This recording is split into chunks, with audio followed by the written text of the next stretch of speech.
Free audio post-production by alphonic.com. Hello and welcome to Richardson's Rubicon. My name is John Richardson, and what you're about to see is the webinar that I held earlier on today, which is the 6th of May, where I discuss price elasticity of demand and the impact of that on the economy and the tourist economy, or the tourist sector, in detail, really. It goes into some numbers.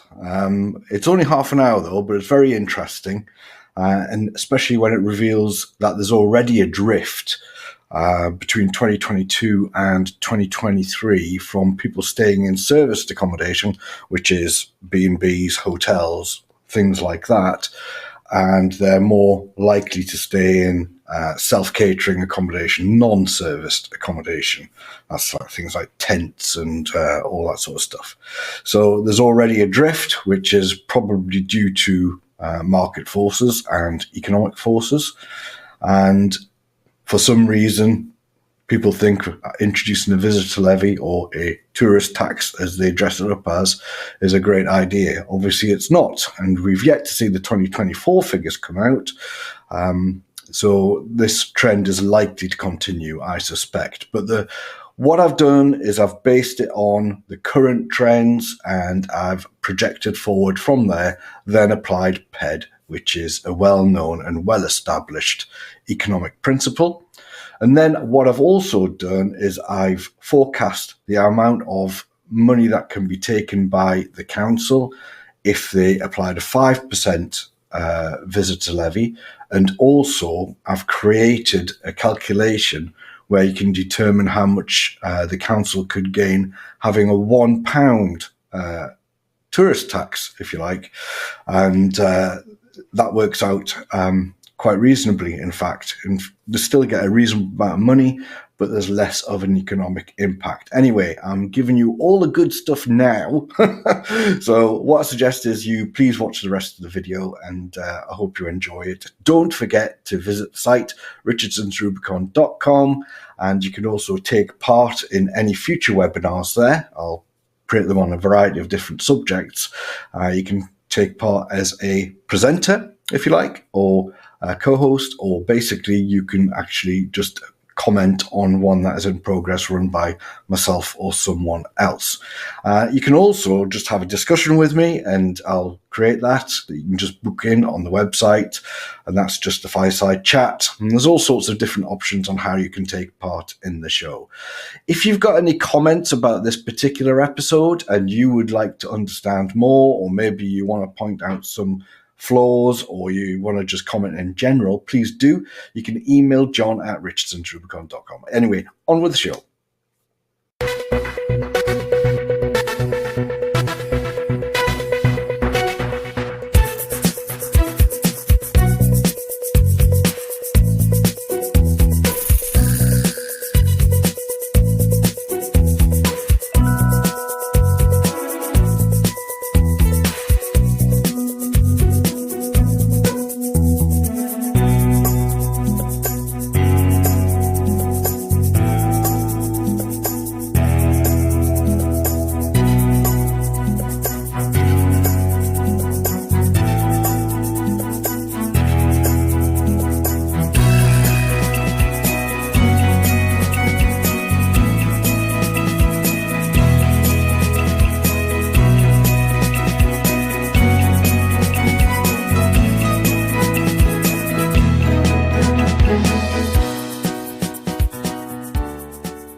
There we go.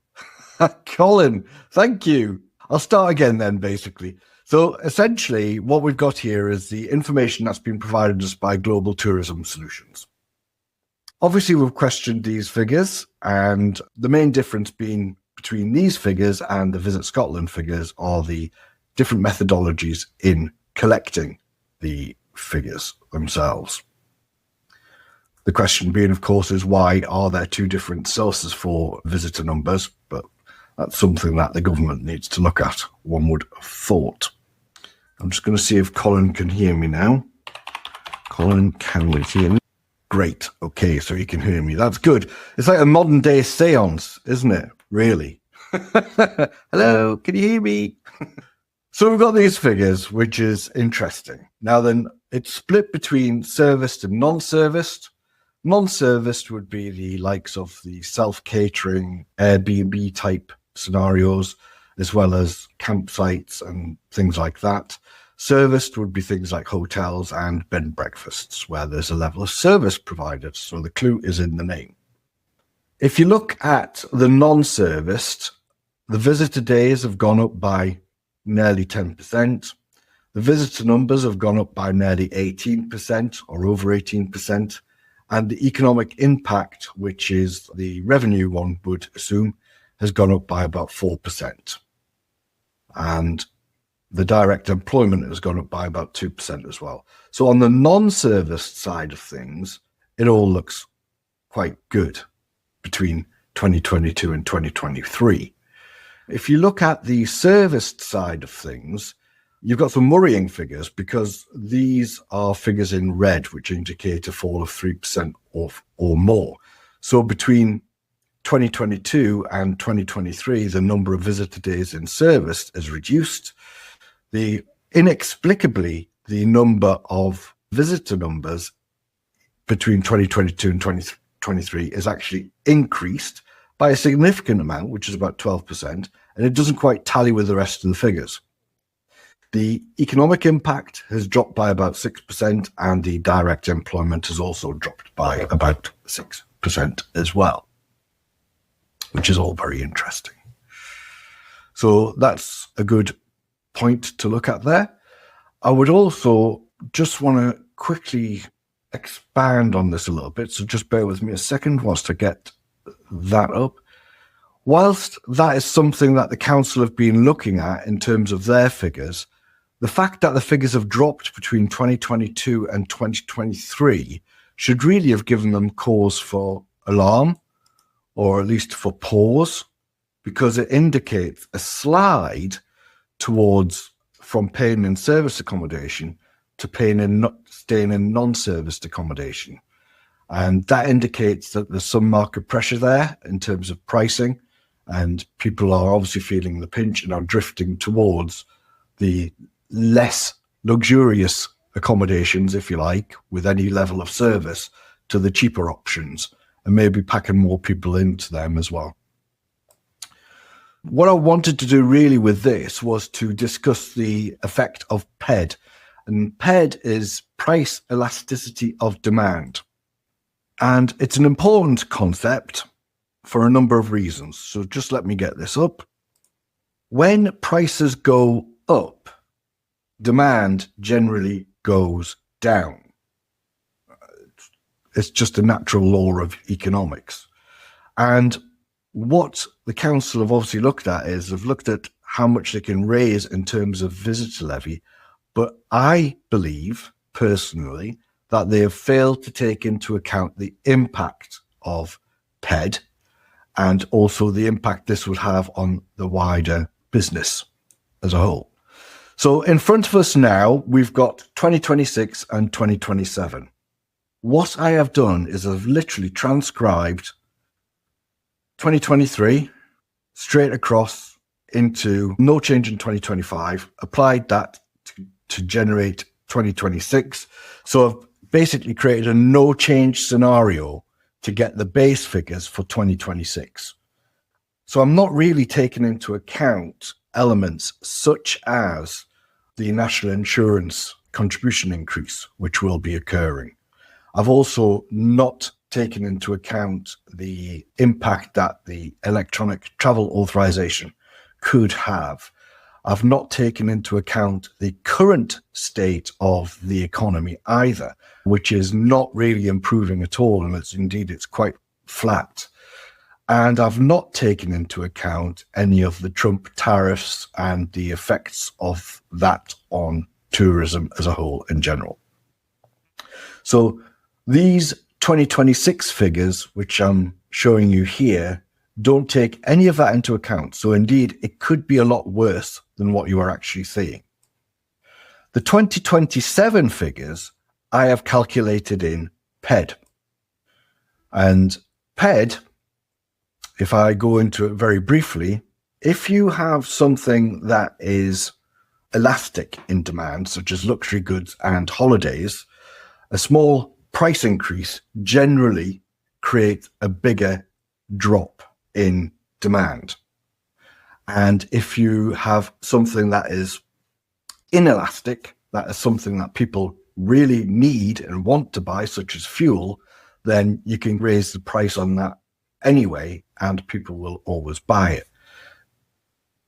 PED is something that the SNP Scottish Government is aware of because they use that as part of their flagship unit price alcohol policy. Now, cynically, putting the price up is supposedly, well, what the idea is to actually make demand drop for alcohol, and similarly with cigarettes and so on. So you'd be familiar with that yourselves. But it also raises money, and people who are determined to drink alcohol or smoke will always pay the extra. So that's an interesting perspective there. So if we had the VL rate as a percent, which I'm showing you on the screen just now, say the proposed rate of 5% was put in, and the PED value would be minus 1.5, as that indicates highly elastic demand, then we've got some really disturbing figures that are coming through. And I've put this at 2027 because that is when the visitor levy is proposed to take place. We see a 12% drop in visitor days. The visitor numbers, because of the inexplicable rise on that in the original figures provided by Global Tourism, there is a drop in visitor numbers, but it doesn't show an actual decline, if you get my drift. So I still question that original figure, but it's what we've got to work on, and there it is. We've got to show the difference there. The economic impact is a negative of 13%, and the direct employment is a negative of 14%, and that's in the serviced accommodation.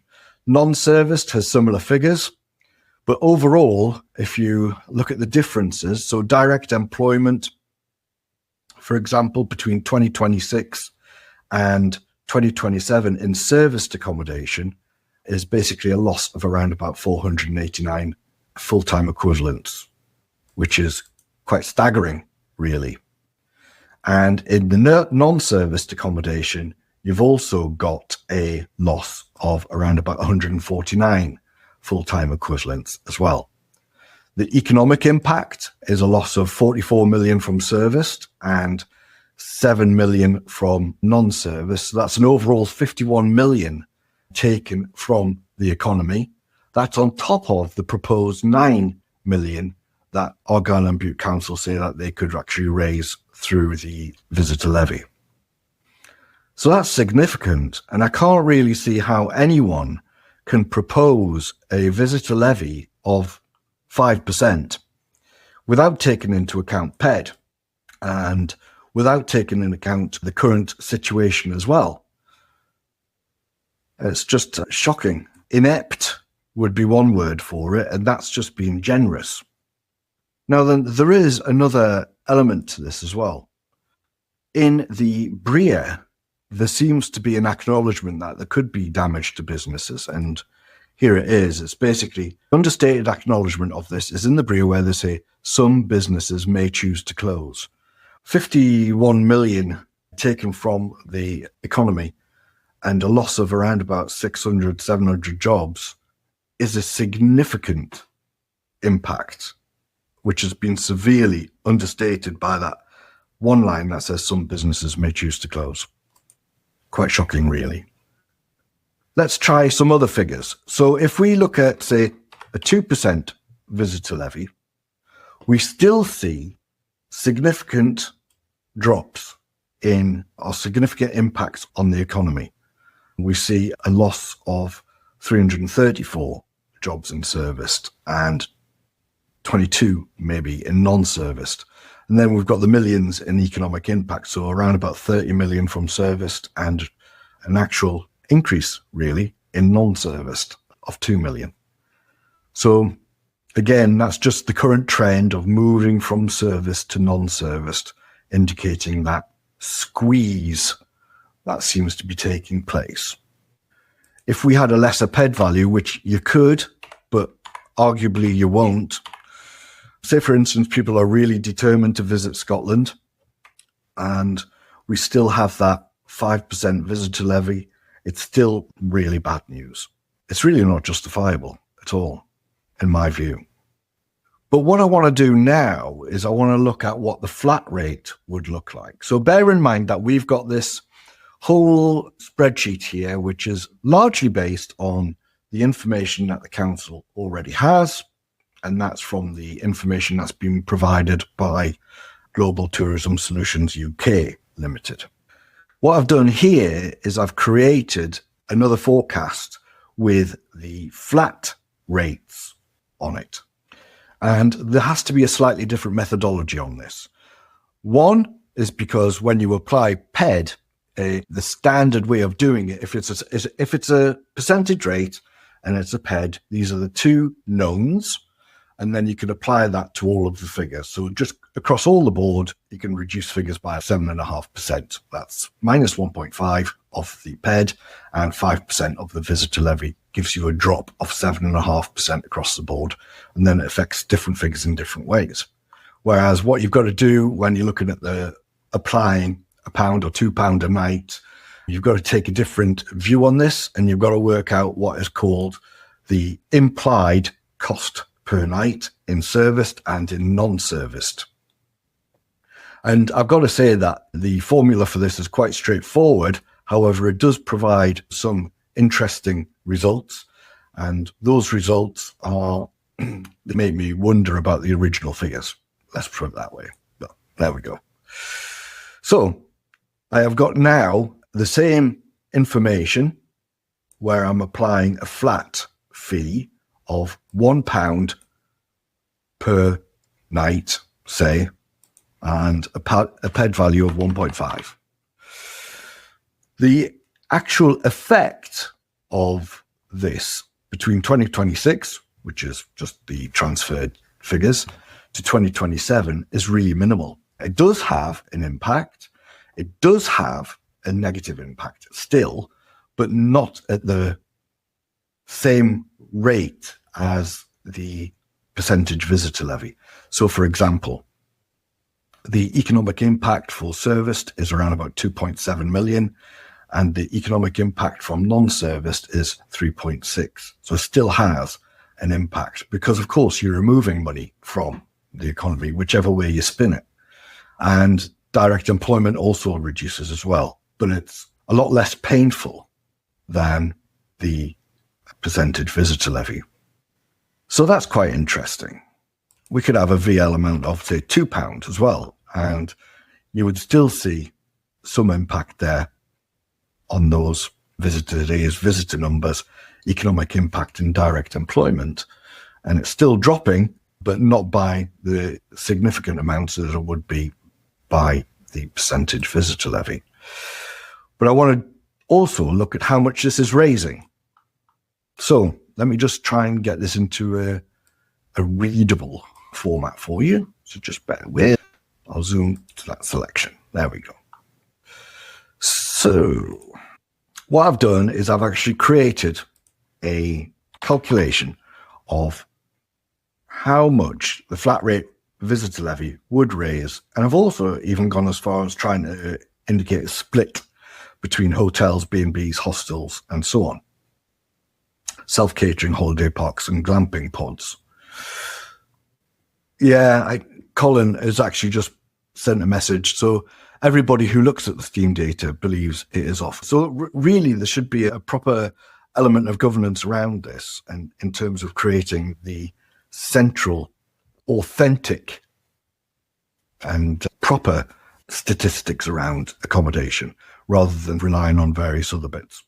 What I'm going to look at here is the flat rate levy, how much it raises, and really it raises 4.19 million if they did the flat rate. And try as I might, I can't seem to calculate where they got the 9 million from, but I'm getting a broad element of around about 10 million for the 5% visitor levy. I don't know how they've got their figure, but I do know how I've got this figure. There we go. So really, there will be 10 million at the cost of hundreds of jobs and millions taken from the tourism economy. 4.19 million with kind of a very minimal impact, although it still does have an impact.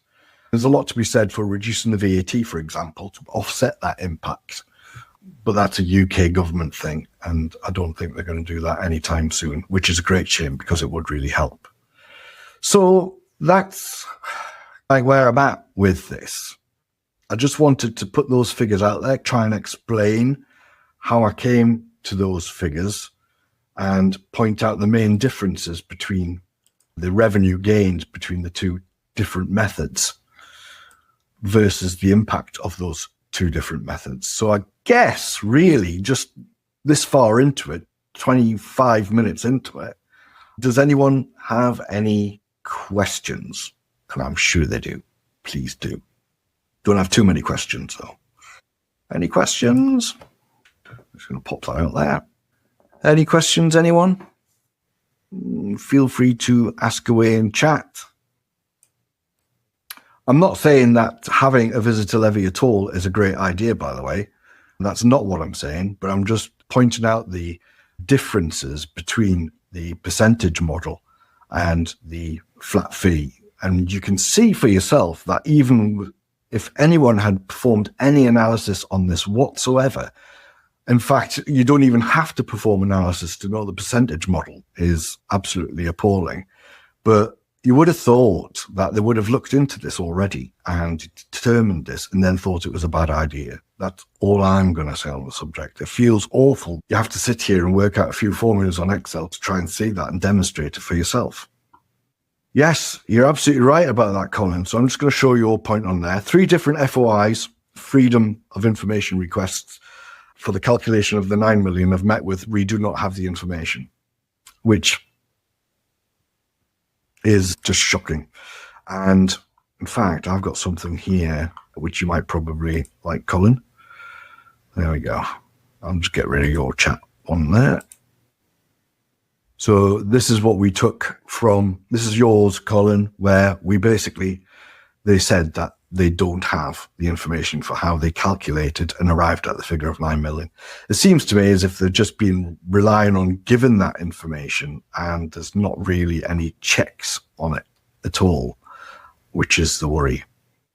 So I'm just going to do a few summaries on this. Basically, I'm going to point out a few things. I've made a few text blocks, so I'm just going to display them. There we go. There's a predictability to flat fees, whereas there's not a predictability to a percentage rate. A flat fee is a small proportion, but a larger proportion of budget stays, which means someone might feel the pinch if they're on a budget, but anyone who's got a little bit more money, it'll be fairly unnoticeable. But still, it's not a great deal. So £2 on an £85 room is not a lot. And it only affects a 3.5% drop in demand, as you can see there. And flat fees feel like parking charges to visitors. They're irritating, but they're not prohibitive. So the result is it's only mildly affected towards behaviour and particularly at mid to high price points. So the percentage ad valorem grows with spend and it hits all levels, but it means the more expensive stays feel it more. And this is another thing that I worry about, because with Visit Scotland getting rid of the star rating, there's very little. I mean, people, let's face it, people don't understand sometimes the star rating, but they've got a general idea that 5 stars really good, 1 star's really bad, and everything is in the middle. So when you've got that's your unique differentiator. So when you've got something that has that, I'm staying at a 5-star place, I'm paying £200 a night, and I'm going to be paying, I don't know, £10 a night visitor levy, that's okay because I'm staying in utter luxury. People understand that. But now, even if you have a £200 a night accommodation because it is luxury still, and it is what was 5-star, but you haven't got that 5-star anymore. It's a little bit harder to sell your accommodation, especially when the visitor levy is on top of that. So it will reduce the demand for the high-end accommodation. It will start a slide towards lowering of quality standards, and people will naturally drift towards the low end of the market because they're already doing that. They're already drifting from the serviced accommodation, which I've already demonstrated through a very brief analysis of those figures, towards the non-serviced accommodation. There we go. So that's going to deter discretionary travel. And 5% is always 5%, so the PED impact is always 7.5%, and it uniformly depresses demand across the board. There we go. So if there's no further questions, I'll give you 5 seconds. 5 seconds to ask more questions. TikTok. No? Okay. So basically, that is my sheet in a nutshell. I have made this information available to Kate Forbes, John Swinney, Jenny Minto, all the councillors. I've shared it all, and I've asked all of them to, if they've got any questions, to ask me. And I've had no response from anyone, which is very good. It just really shows that I don't think anyone's listening.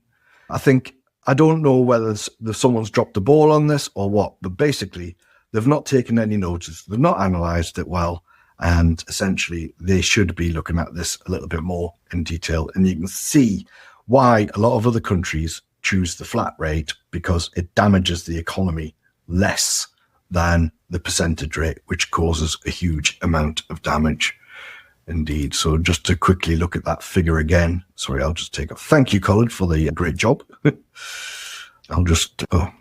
we go. So you can see the damage there, 2027. That is just shocking, isn't it, really? 403 jobs to go from serviced and 78 from non-serviced, and the economic impact in the millions there. It's just terrible. Anyway, that's it. I'm just going to wrap it there. Thank you very much for tuning in and watching me ramble on through this Excel spreadsheet. It's quite challenging to make this sound exciting, but it is what it is. And if only we'd seen the same level of detail from the people who are asking to take money from us and asking us to take that money on their behalf. All right. Thank you very much. Catch you again. Free audio post-production by alphonic.com.